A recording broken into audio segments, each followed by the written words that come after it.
Olá, tudo bem?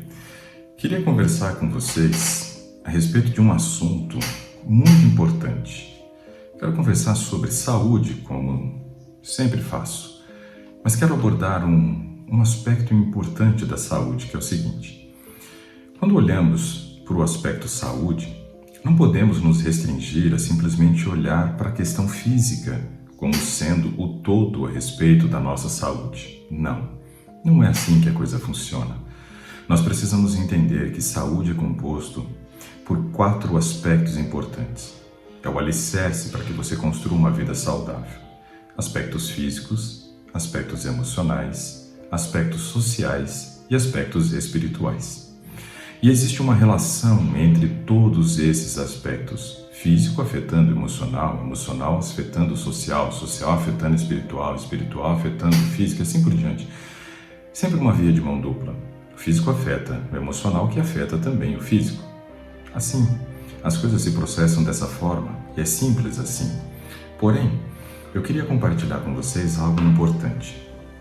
Dentro do processo de gestão emocional, ele afeta as outras 3 áreas de maneira muitas vezes devastadora. Quando não estamos bem emocionalmente, isso pode comprometer demais o nosso físico. Quando não estamos bem emocionalmente, isso compromete demais nossas relações sociais. E quando não estamos bem emocionalmente, isso compromete a nossa espiritualidade. Veja, eu tenho aqui na minha frente algumas informações que eu gostaria de compartilhar com vocês para a gente conversar um pouco a respeito desse assunto. O Instituto Patrícia Galvão e Locomotiva, que é o Fundo Canadá, trouxeram algumas informações a respeito de violência contra mulheres. Essas violências muitas vezes praticado pelo parceiro dessa pessoa, pelo seu companheiro, namorado, marido, noivo. E as mulheres, elas são muito mais susceptíveis a sofrer esse tipo de violência em virtude da força física do homem ser maior do que a mulher. Os homens têm uma composição de massa muscular maior que a mulher, então sua força física, em mesmas condições, obviamente, é relativamente maior. E isso faz com que alguns deles achem que, pela força física, pela brutalidade, ele pode impor a sua vontade para outra pessoa, para o seu companheiro. Obviamente que não é assim que a coisa deve funcionar. Mas olha informações importantes, porém assustadoras. 30% das mulheres já foram ameaçadas de morte pelo parceiro ou ex-parceiro. Nós estamos falando então que de cada 10 mulheres, 3 delas já sofreram algum tipo de ameaça. É muita gente. 1 em cada 6 mulheres já foram vítimas de tentativa de feminicídio, ou seja, já tentaram contra a vida dessa pessoa. E normalmente é esse parceiro, que muitas vezes não aceita a relação ou não aceita o término de uma relação ou a maneira como a outra pessoa se comporta. Veja, isso é um problema dentro da saúde social. A pessoa não consegue respeitar o limite do próximo e é extremamente importante nós termos esse tipo de análise. 57% dessas mulheres disseram ter terminado o relacionamento. Então é assustador, não é 57 ter terminado, é saber que 43 ainda continuaram dentro desses relacionamentos nocivos, onde muitas vezes as mulheres acabam se sentindo oprimidas e elas têm medo de qual seria a reação desse parceiro ao terminar uma relação. Porém, estar próximo de uma pessoa que já fez uma ameaça não é nada saudável. Não é saudável do ponto de vista emocional dessa mulher. Imagine só como fica a mente dessa mulher perturbada, incomodada, o tempo todo ansiosa e agitada, com medo de um atentado, com medo de que aquela promessa que tenha sido feita em um determinado momento da relação se torne realidade. Mas ela não sai porque ela tem medo da reação, mas continua próximo e não leva em consideração a reação da pessoa. É preciso vocês avaliarem esses aspectos, mulheres.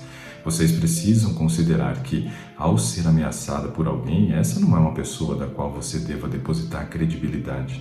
Não é uma pessoa confiável. A partir do momento que você recebe algum tipo de ameaça, a pessoa está demonstrando do que ela é capaz de fazer. E muitas vezes ela o faz não dentro da sua consciência plena, não dentro da sua racionalidade, mas dentro de um momento de impulso, um momento de raiva, um momento onde ela não tem o controle emocional e aí ela age de uma maneira impulsiva. Pense, quando você tem um cachorro e esse cachorro, você colocou ração para ele ali na vasilha do cachorro e todos os dias é você quem coloca essa comida. Em um determinado dia você coloca e percebe que a quantidade foi insuficiente e de repente você resolve colocar um pouco mais de ração, mas no momento que você leva a mão para tocar na vasilha e adicionar mais comida, o cachorro avança em você e acaba lhe mordendo.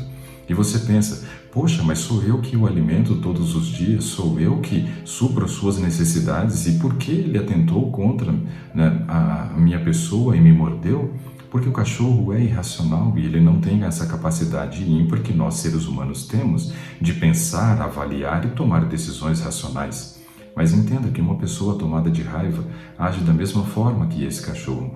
Ela não tem condições de parar, analisar, compreender a situação e o momento para tomar uma decisão racional. Os feminicídios acontecem justamente nesses momentos de impulso, quando a pessoa perde o autocontrole e atenta contra a vida do próximo, geralmente os homens contra a vida das mulheres. 34% delas fizeram uma denúncia à polícia. E os outros 66% não fizeram essa denúncia? Vão ficar negligentes com relação a permitir que essa pessoa continue agindo desta forma, se não com você, com outra pessoa? Aquelas pessoas que sofrem um atentado abusivo, né, pelo cônjuge, pelo parceiro e não o denunciam, elas estão sendo coniventes, são cúmplices, não no caso dela, mas do caso de outras mulheres que podem sofrer na mão desses homens violentos.